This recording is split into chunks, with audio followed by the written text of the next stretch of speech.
Isang pinagpalang umagang kay ganda. Mapagpalang araw po. Inyong kapatid na Nico Cruz. Mga kapatid ko kay Kristo, kumusta po kayo? Bago po ang lahat, ano po ang lagi nating isipin, gagawin, sasabihin? God is forever in control. Sabayan niyo po ako mga kapanalig. Lord Jesus, I love you so much. Teach me to love you more. Holy Spirit, I accept your invitation to love your words, to embrace your words, and to walk in total obedience to your words. In Jesus' name. Amen. Holy sa Panginoon. Ituloy po natin ang part 2 po ngayon ng episode 44. Hindi po natapos ang episode 44 dahil nga po may personal na kadahilanan at sana naunawaan ninyo. Salamat at dumating na maaga ang ating teammate. So, ngayon, unahin na natin kagad ang episode 44 part 2. And then, tatapusin natin doon sa kawikaan at mga quotation na courtesy ni Robert Macmillan. Bahagi din ang babanggitin din natin ang episode 45 today, which is September 24. Ipagpaman ninyo ang napagpalit ko yung Psalms ng supposed to be episode 45 today. Nabanggit ko yung Psalm 68:19 pero hindi ko nabasa yung Bible verse. So ito na po ang Psalm 68 na kasama sa episode 23 Bible verse.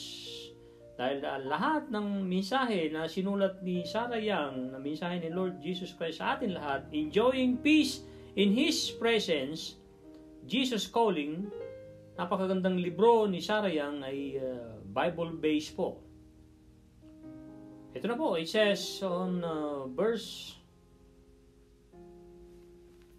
19, Blessed be the Lord who daily loads us with benefits, the God of our salvation. So ito na po ang message ng episode 44. Samahan mo ko sa kalayaang pagpapatawad. Ito na po. Walk with me in the freedom of forgiveness. The path we follow, yung landas, path, we follow together is sometimes steep, matarik, and slippery. If you carry a burden of guilt on your back, you are more likely to stumble. Stumble is matisod, matitisod. Stumble and fall at your request. I will remove the heavy load from you and bury it at the foot of the cross. When I burden you, you are undeniably free. Stand up straight and tall in my presence so that no one can place more burdens on your back. Look into my face and feel the warmth of my love light shining upon you. It is this unconditional love that frees you, pagpapalaya sa iyo, from both fears and sins. Kasalanan, sins. Spend time basking in the light of my presence. Basking is pagpapainit. As you come to know to me more and more intimately, you grow increasingly free. So, ito na po ang ating pagninilay-nilay sa ating wika para manood. Samahan mo ko, anak, sa kalayaang pagpapatawad.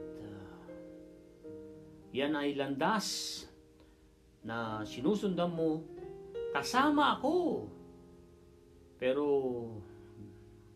minsan, ito ay matarik at madulas na daanan.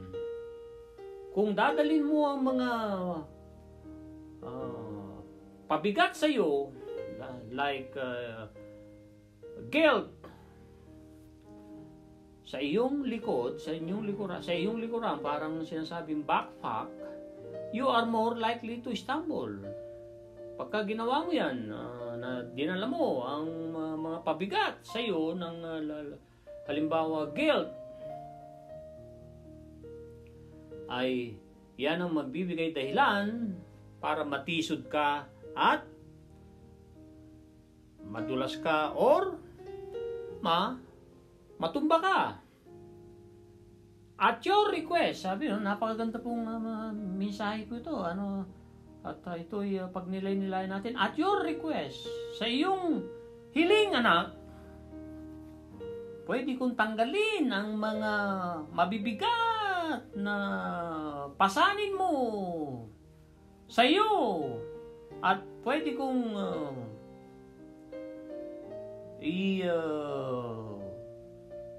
i-bury sa paanan ng cross. Nahinukay ko sa cross. At tinabunan ko na yan ng aking cross. Kaya nung ako'y nagtanggal ng mga yan, ng mga pabigat sa iyo, ikaw na ngayon ay hindi maikakaila na ikaw ay malaya na. Kaya nga, stand up!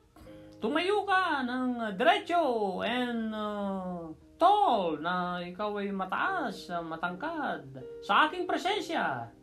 Kaya para wala ng mga balakid na lalapit sa iyo. Wala nang madadagdag na mga balakid, mga pasanin sa buhay mo, sa iyong likod. At tignan mo ko sa aking pamumuka at pakiramdaman mo ko. Maramdaman mo ko ng mainit pa ang aking pagmamahal na may ilaw na talagang lumiliwanag sa iyo, anak. Ito ang talagang walang katumbas na pagmamahal na magpapalaya sa iyo. Yes, na magpapalaya sa iyo, anak. Mula sa parehong takot, mga takot mo at mga kasalanan mo. Kaya nga, spend time. Maglaan ka ng oras ng pagpapainit sa ilaw ng aking presensya, anak. As you come to know me more and more. Pagka ginawa mo yan, na ikaw ay nagpapainit sa ilaw ng aking presensya at lagi kang nag-i-stay dyan, lumalagi dyan, tumatagal dyan, mararamdaman mo na tayo magkalapit na intimately, and you grow increasingly free. At ikaw ay lalago ng malayang malaya. Napakaganda po, ng episode 44. So, ano ang main punto ni Lord Jesus Christ dito? So, ang gusto niya ay samahan natin siya sa kalayaang pagpapatawad. Ibig sabihin, dapat automatic na sa atin ang pagpapatawad. Napakaganda ng inspiration na ibinigay ni Rhonda Byrne, Australian, na siya ang may utak sa The Secret documentaries, The Secret books, at marami pang mga books na sinulat ni Rhonda Byrne. Yung interview ni Lewis Howes sa kanya ay napakaganda, nasa YouTube. Naturuan siya ng kanyang mentor na pagka automatic na sa iyo ang pagpapatawad, ikaw ay malayang malaya na. So, sinangayunan ko lang yun doon sa sinasabi ni Lord Jesus Christ dito, na talagang Samahan daw natin siya sa kalayaang pagpapatawad kasi makakabuti sa atin. Malulugi ba tayo? Sabi ni Pastor Ed Lapis sa kanyang preaching, kung tayo ay sinasabihan ng ating Panginoon na gusto ng Panginoon na tayo magpatawad. Hindi tayo malulugi. Ikabubuti natin ang pagpapatawad dahil sabi nga ni Bishop Johnny Maralit, magpatawad dahil nauna na tayong pinatawad. Usually, kaya hindi tayo nagpapatawad kasi iniisip natin yung nawala sa atin, yung ginawa sa atin, ay yun ay nakalipas na. Kailangan mabuhay tayo ngayon. At kailangan ang landas na sinusundan natin si Lord Jesus Christ, kasama siya, pero ito minsan ay matarik at madulas na daan. Kaya resulta ito ng ikaw ay natitisod dahil sa mga pabigat na dinala mo sa likod mo, mga sentimento mo, mga tampururot mo, at mga bagay na talaga namang wala namang kakwenta-kwenta. Madalas, sabi ni Father J.D. Saldivar, 85% tayo ang nagpapahirap sa atin. Tayo mismo ang nagpapahirap sa ating buhay. Tayo mismo, tayo ang nagpapahirap, nagdadala ng mga mabibigat na talagang wala namang kwenta kung tutusin yan. At narinig ko sa napagandang preaching ni Pastor Ed Lapis ay mag-focus tayo sa eternity mindset. Yung mga walang malilit na bagay lang yan, tanungin daw natin ang sarili natin, yan ba ay eternity mindset? Eternity ay walang hanggan na ang pag-iisip natin na yan ay lilipas na lang na lagi yan. Pero yung pagmamahal sa atin ng Panginoon ay walang hanggan. At gustong-gusto niya tayong samahan, bitbitin ang ating mga binibitbit, ibigay daw natin sa Kanya. At your request, sabi niya, sa kahilingan mo, siya ay ating Diyos, siya ay lumikha sa atin, binigyan niya tayo ng free will. Pero sabi niya rito, at your request, sa iyong pagre-request, sa iyong hiling, pwede kong tanggalin niyang napakabigat na dala mo na yan. At yan ay ibinaong ko na. Yes, ibinaong ko na. I bury it. Ibinaong ko na sa paanan ng cross. Nung ako ay nagtanggal na sa uhukay. Nung tinanggal ko na ang hukay ng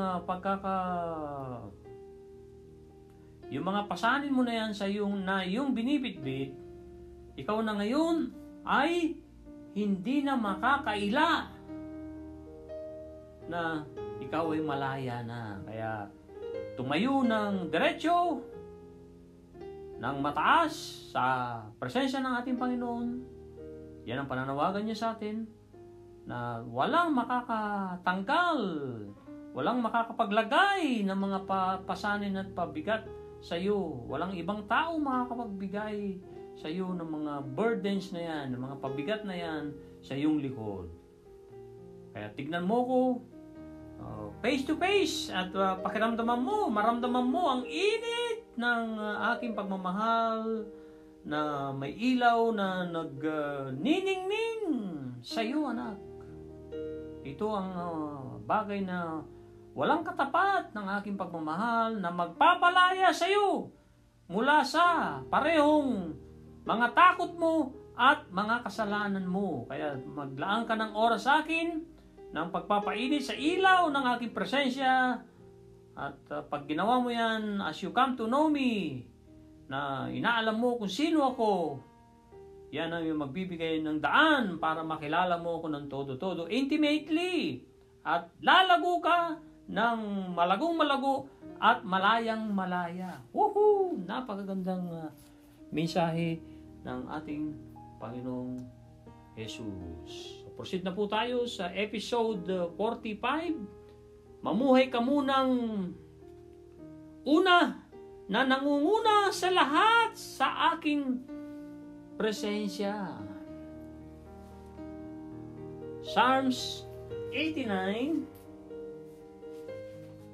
yung nabasa ko kahapon, napagpalit ko po, 89 verse 15, it says, "Blessed are the people who knows the joyful sound. They walk, O Lord, in the light of your countenance." Psalm 16:8, ang susunod na Bible verse na pinagkuhanan ng mensahe para sa atin lahat, sinulat ni Sarah Young sa libro niyang Jesus Calling, Enjoying Peace in His Presence. Psalm 16:8. It says, "I have set the Lord always before me, because He is at my right hand. I shall not be moved."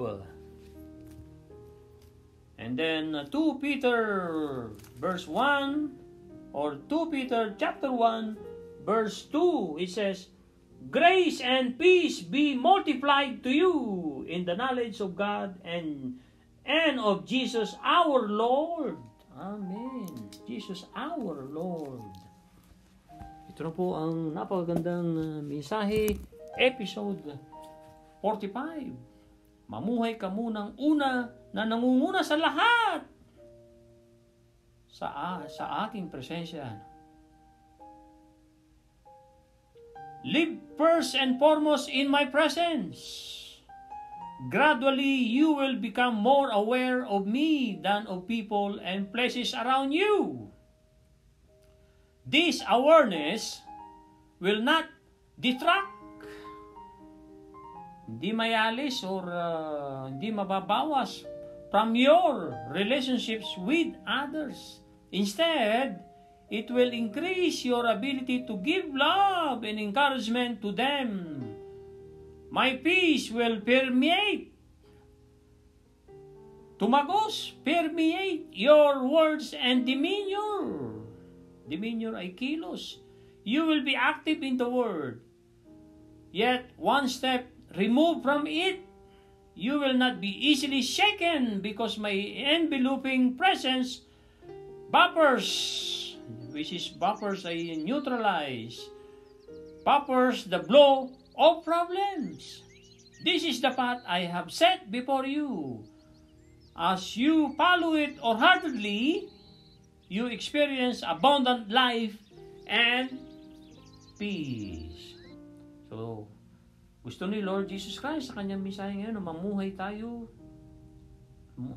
munang una na nangunguna sa lahat sa kanyang presensya. Dahil unti-unting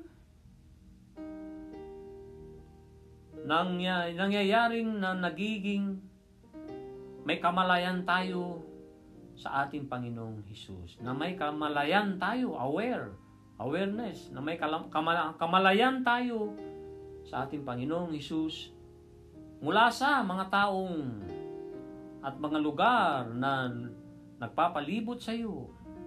Itong kamalayan na ito, anak, ay hindi mag-aalis or magbabawas mula sa relasyon ko sa iyo. Mula sa relasyon mo sa iba. Bagkus ay magpapadagdag ng mga abilidad mo para magbigay ka pa ng love, ng pagmamahal, at maingganyo mo sila. Ang aking kapayapaan ay tumatagos sa iyo, anak. Your words, tumatagos sa iyo, sa iyong salita, at sa iyong mga demeanor, mga kilos. Ikaw ay magiging aktibo sa mundo. Pero, one step removed from it, natatanggal ka ng isang hakbang mula doon sa pagkaka-detract sa iyo.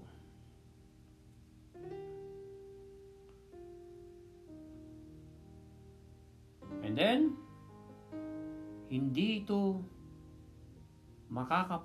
hindi ito madali na or alog sa'yo. Kasi, ini-envelope kita, binalutan kita ng aking presensya na nag-neutralize ng blow of problems, ng mga suntok, hampas ng mga problema.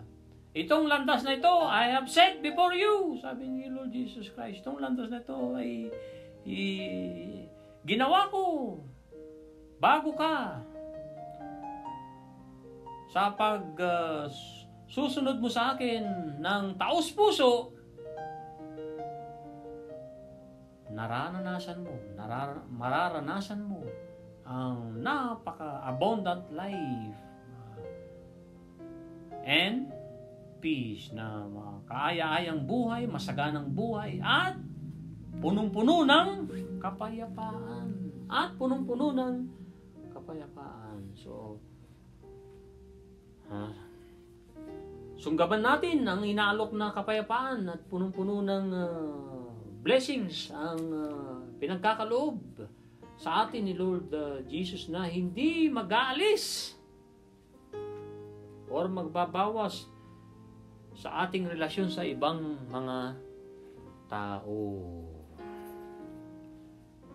Yan po ang ating episode 45. So, ngayon ay ating talakayin, basahin ang Kawikaan 24.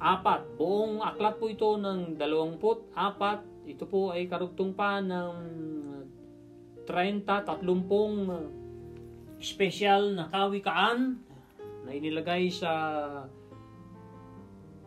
Kapitulo 23 at karugtong nitong Kapitulo 24. So, ito na po ang una. Tagalog po. Kaya manunood po sa atin ito. At iniinganyo ko po kayong magbasa ng Proverbs na hamon ni John C. Maxwell. Kung gusto mong tumuwid ang buhay mo, guminhawa ka, at mangibabaw ka sa larangang pinasok mo, na siyempre God-pleasing, ay magbasa ka ng 1 chapters a day, sabi ni John C. Maxwell. There are 31 chapters sa Proverbs, sabi niya. So, 1 chapters a day ay titiyakin ko sa iyo, dudunong ka, tatalino ka, sabi ni John C. Maxwell. So, ito pong ginagawa natin ay para malaman pa natin ang landas na pinapalandas sa atin, na pinapadaan sa atin, na pinapagawa sa atin ang ating Panginoon, at malaman natin ang mga bagay na hindi pleasing, na hindi kaaya-aya sa Panginoon, para iwasan natin, huwag natin gawin, at maging tayo ay lead by example. Ito po ang unang bersikulo. Huwag mong kainggitan ang mga makasalanan ni isa sa kanila'y makipagkaibigan. Ang nasa isip nila'y laging kaguluhan at ang dila nila'y puno ng kasinungalingan. Sa pamamagitan ng karunungan, naitatayo ang isang bahay at ito'y naitatagag dahil sa kaunawaan. Ang loob ng tahanan ay napupuno ng lahat ng magagandang bagay dahil sa karunungan. Ang karunungan ay higit sa mabuti kaysa kalakasan, at ang kaalaman ay kapangyarihan. Ang digma ay naipagtatagumpay dahil sa mahusay na pagpaplano, sapagkat ang tagumpay ay bunga ng mabuting payo. Ang malalim na kasabihan ay di maunawaan ng mangmang. Wala itong masasabi sa mahalagang usapan. Ang mahilig sa paggawa ng masama ay tinatawag ng puno ng kasamaan. Anumang pakana ng masama ay kasalanan, at kinamumuhian ng tao ang nanunuya. sa kapwa.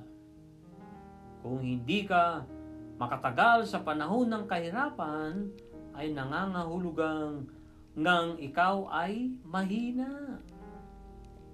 Tulungan mo at iligtas ang hinatulang mamamatay ng walang katarungan. Kapag sinabi mong wala akong pakialam sa taong yan, ito'y hindi may kakaila sa Diyos na nakakaalam ng laman ng iyong puso. Alam ito ng Diyos na nakatughay sa iyo. Pagbabayarin niya ang tao sa ginawa nito.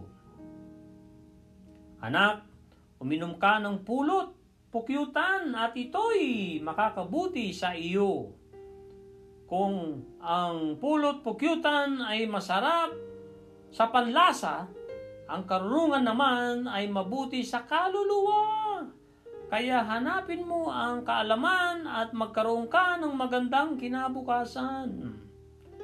Ang tahanan ng matuwid ay huwag mong pag-isipang pagnakawan, ni gagawan ng dahas ang kanyang tinitirhan, sapagkat siya'y makakatayong muli, mabuwal man ng 7 ulit, ngunit ang masama ay dagling nababagsak sa panahon ng kahirapan.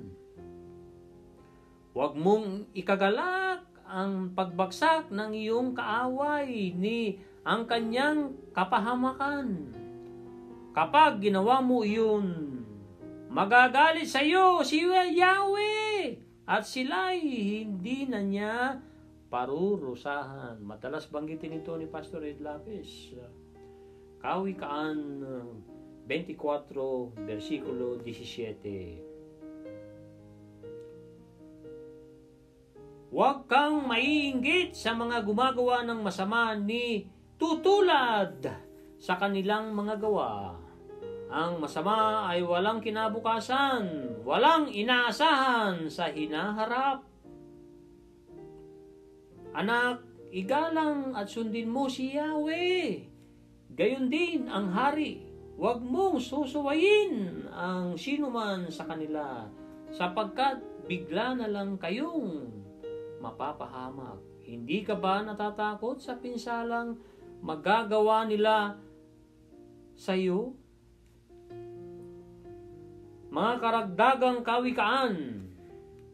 Ito po. Nasa versikulo 24 na po tayo. 23. Narito pa ang ilang mahalagang kawikaan. Hindi dapat magtanggi sa pagpapairal ng katarungan. Ang hukom na nagpapawalang sala sa may kasalanan ay itinakwil ng tao at sinumpa ng bayan. Ang nagpaparusa sa masama ay mapapabuti at pagpapalain. Ang tapat na kasagutan ay tanda ng mabuting pagkakaibigan. Ihanda mo muna ang iyong bukid para mayroon kang tiyak na pagkakakitaan bago ka magtayo ng bahay at magtatag ng tahanan. Huwag kang sasaksi laban sa iyong kapwa ng walang sapat na dahilan, ni magsabi ng kasinungalingan laban sa kanya. Huwag mong sasabihin, gagawin ko sa kanya ang ginawa niya sa akin upang ako'y makaganti. Last 3 verse dito po sa Kapitulo 24, Kawikaan po. Ito na po.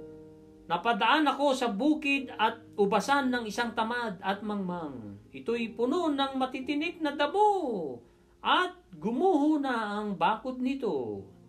Ang nakikita ko'y pinag-isipan kong mabuti at may nakuha akong magandang aral. Kaunting tulog, bagyang idlip, sandaling pahinga at paghalukip-kip. Samantalang namamahinga ka ang kahirap ay darating ng parang armadong magnanakaw upang kunin ang lahat ng iyong kailangan. Ito na po ang pinadala ni kaibigan nating Robert McMillan. Courtesy ni Robert McMillan. Napakaganda po. 8 lessons from the book Relentless by Tim S. Gruber. Nabanggit ito ng PBD noon. Si PBD ay Patrick Bet David, isang American-Iranian. Ito na po. Relentless by Tim S. Gruber is a book that offers valuable lessons on achieving success and developing a relentless mindset.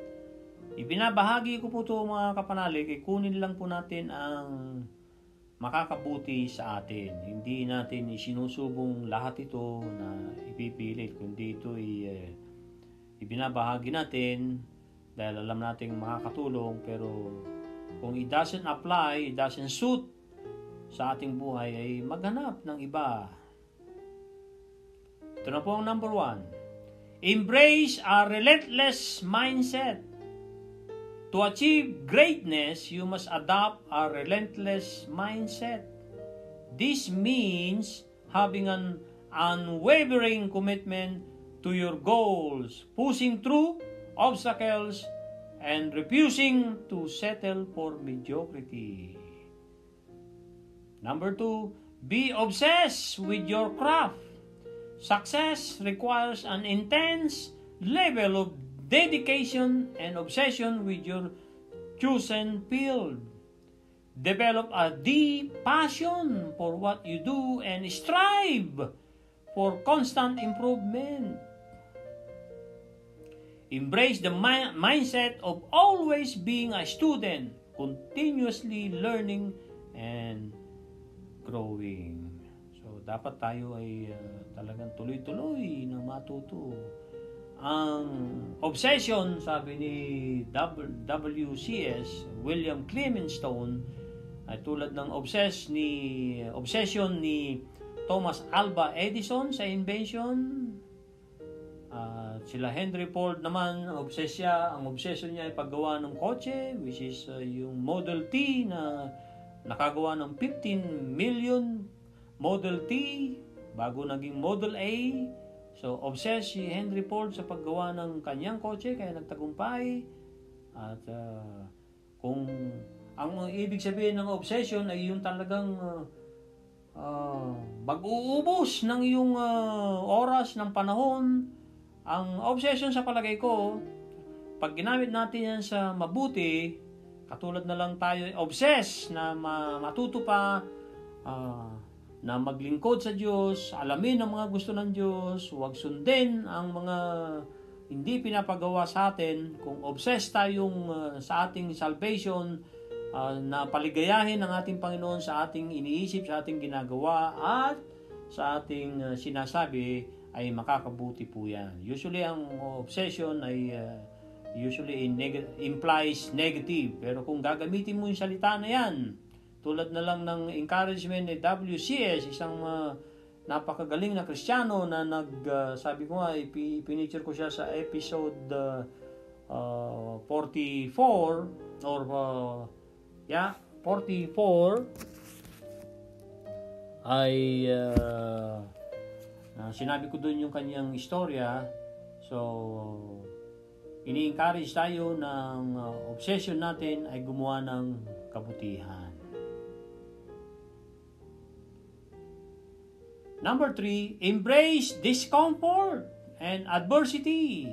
Growth happens outside of your comfort zone. Embrace discomfort and seek out challenges that push your limits. Adversity is an opportunity for growth and improvement. Learn to thrive under pressure and use setbacks as fuel for success. Ang pagtatagumpay, mga kapanalig, ay talagang kailangan kang mawala doon sa comfort zone mo. Kung ikaw na ay comfort, ikaw na ay talagang kampating-kampati dyan, ay dapat iwanan mo yan at isipin mo na lahat ng mga adversity, there is an equal seed in every adversity, deklarasyon ni Napoleon Hill. At kung with the right mental attitude sa pagsunod ng golden rule, which is magbibigay sa iyo ng the right mental attitude sa foreword ni Sharon Lechter sa libro ni James Whittaker, the Mental Dynamite Book, interview 1908 ni Napoleon Hill kay Andrew Carnegie. So, giniit doon na talagang kung gagamitin mo adversity as a stepping stone, ay yan ang oportunidad mo, yan ay pagkakataon mo para lumago at para mag-improve. At kailangan matuto ka raw na mag-thrive under pressure. Usually tayo nagpupukpuk sa ating sarili so napipressure tayo at huwag tayong pa-pressure sa ibang tao. Kailangan piliin natin ang kapayapaan na laging ibinibigay sa atin ng ating Panginoong Jesus. At sabi nga ni Pastor Joel Austin, your setbacks are set-ups for God na ikaw ay iangat, na ikaw ay i-bless, na ikaw ay pagalingin sa iyong karamdaman kung ikaw ay may sakit. Number 4, take ownership of your results. Success is not handed to you, it is earned. Take full responsibility for your actions, decisions, and outcomes. Avoid making excuses and instead focus on finding solutions. By taking ownership, you regain control over your life and increase your chances of success. Usually, ang problema nating mga tao sa aking pagbabasa ng self-help books, pati ng Bible, ang problema kasi yung hindi natin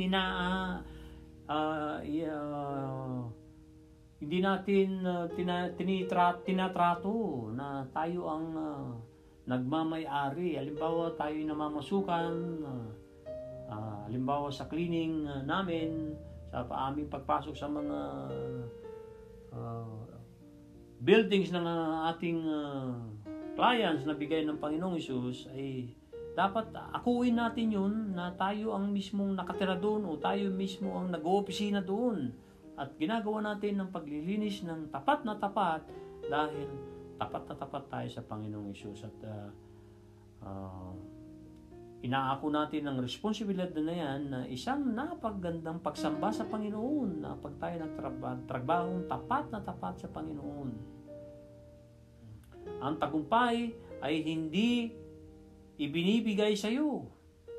Ito ay you earn it. Talagang pagsusumikapan mo. Si Larry Bird na magaling sa free throw shooting, ang kanyang daily exercise ng kanyang panahon, si legendary Larry Bird sa NBA, 500 free throw shots araw-araw ang kanyang ginagawa at siya lang ang NBA player na pumupunta sa court 2 hours before the game. Naghahanda na siya ng todo-todo doon. Saan siya gagalaw, saan siya titira, saan siya pwedeng harangan, saan niya pwedeng ipasa. So, ini-imagine niya na, doon na mismo, doon sa court. Every game, yan po ang nabasa at narinig ko about Larry Bird. At maging responsable sa lahat ng iyong aksyon, sa lahat ng iyong mga gagawin, mga decisions, at ang resulta. At syempre, iwasan ang pagbibigay ng dahilan. Ang mga alibis mo ay dahilan mo lamang. Iyan ay exits. Ikaw ay kumanan o kumaliwa. Kumawala ka sa freeway. Isang napakahabang highway na papunta sa daan ni Lord Jesus Christ. Ikaw ay kumanan or kumaliwa. Ibig sabihin, umalis ka sa lugar ng tamang daan. Pagkos na ikaw ay nag-i-excuse, nagdadahilan, ay mag-focus ka na alamin ang mga solusyon ng iyong problema by taking ownership. You regain control over your life at madadagdagan ang mga tsansa na ibibigay sa iyo na makukuha mo o makakamit mong tagumpay. Number 5, surround yourself with the right people. Napakahalaga nito. The power of association. Your environment plays a significant role in your success. Surround yourself with individuals who challenge and inspires you. Seek out mentors and coaches who can guide you on your journey. Build a network of like-minded individuals who shares your drive and ambition. Palibutan ang sarili ng mga matutuwid na tao. Kung gusto mo maging matuwid ang buhay mo, huwag kang sasama doon sa mga baliko, sa mga negatibong mga tao na walang ibang nakikita kundi si ganito, si ganon, si paninisi sa ganyan, sa ganon. Ang talagang environment ay nagbibigay ng malaking significant role sa ating pagtatagumpay. Kaya palibutan natin ang ating sarili, sikapin natin ang ating sarili ay napapalibutan ng mga matutuwid at mabubuting mga nagtatagumpay na mga tao para tayo magtagumpay. Kung gusto mo ng long-term relationship sa iyong asawa, ay umanib ka sa mga may asawang matatagal na mayroong mang struggle pero pinipilit nilang patibayin ang kanilang relasyon. Pinipilit nilang isentro si Lord Jesus Christ sa kanilang relasyong mag-asawa. So, yun ang dapat natin mga tularan na magbibigay ng inspiration. At hanapin natin ang mga mentors natin, mga coaches. Kailangan natin ng mentors and coaches. May nagsabing very successful entrepreneur. Sabihin mo sa akin kung sino ang iyong guro o ng iyong coach at masasabi ko ng kung saan landas ka papunta. At kailangan daw gumawa tayo ng network of like-minded individuals who shares your drive and ambition. Sa BNI po, Business Network International, ay talagang proven na po ang samahan na yan, na organisasyon na yan, itinatag ni Dr. Ivan Misner sa Amerika. Around the world, 7,000 BNI chapters. Lumalago dyan sa Pilipinas ang BNI. I-google na lang po ninyo kung gusto nyo pang malaman about BNI. Sabi ni Hal Elrod, nung marinig ko ang kanyang The Miracle Morning Book, sabi niya, if you want to grow your business, I encourage you to go to your BNI local. Search your BNI local. Which is I did. Kaya ako naging membro ng BNI Advocates of Excellence. Isa sa 3 chapter na BNI dito sa Regina. At magkakaroon kami ng Big Visitors Day sa 7 Oaks Hotel, 11 a.m. to 1 p.m. September 27 sa susunod na Miyerkules, kung pahihintulutan ng Panginoon. If the Lord will, sabi sa the book of James. Number 6, develop mental toughness.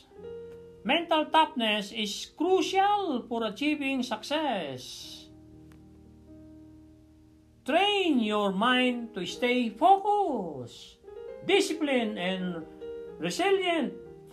Learn to push through self-doubt, fear, and failure. Develop a strong belief in yourself and in your abilities. Mental toughness po ang talagang dapat nating i-develop mga kapanalig dahil ang laban ay nagsisimula sa isip. Kung gusto mong maligayang buhay, maging maligaya ang iyong isip. Kung gusto mong masaganang buhay, dapat masagana ang iyong pag-iisip. Kung gusto mong mapagpatawad ng buhay para patawarin ka rin ng Ama, kasi pag hindi ka nagpatawad, sabi ni Lord Jesus Christ, hindi ka rin patatawarin sa langit, hindi ka patatawarin ng Ama sa langit. So, yung self-discipline ay talagang kailangan natin yan sa ating pag-control ng ating isipan. 30,000 na isip, thoughts, ang sinasabi ng science, a day sa bawat tao. A day, 30,000 ang lumalabas, pumapasok dyan. Dahil ang mind ay defined ni Attorney Sandy Gallagher na movement. Ang mind ay movement. Tanggalin ang self-doubt, fear and failure. Ang doubt ay triplets. Ang doubt ay may kasamang indecision at saka fear. Sabi ni Napoleon Hill, i-develop mo ang paniniwala mong matatag ang iyong sarili sa pag-develop ng mga abilidad na binigay sa iyo ng Panginoon. Number 7, prioritize consistency and discipline. Success is not achieved overnight. It is the result of consistent effort and discipline. Develop daily habits and routines that supports your goals. Stay committed to your vision even when motivation wanes. Consistency is discipline, and discipline will help you overcome obstacles and achieve long-term success. Number 8, embrace the process. Success is a journey, not a destination. Embrace the process and enjoy the journey.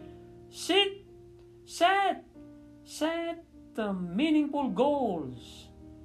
Break them down into actionable steps and celebrate small victories along the way. Recognize the setbacks and failures are part of the process and use them as opportunities to learn and grow. Yan po ang panguli. Ito po ang sa huling mensahe. Relentless teaches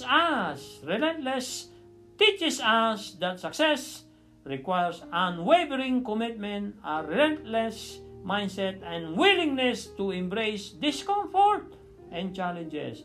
By adopting these principles, you can unlock your full potential and achieve extraordinary results in any area of your life. That's it, mga kapanalig. Ano po dapat natin laging tatandaan? God is forever in control. Papuri sa Panginoon. God bless at maraming salamat sa inyong lahat, sa inyong mga comments. Shout out sa aking Kuya Romy, anak ko Patrick, at lahat ng mga sumusubaybay nitong daily podcast sa grasya ng Panginoon, para sa glory ng Panginoon, at sa lahat ng mga nagko-comments. Bye-bye now. God bless.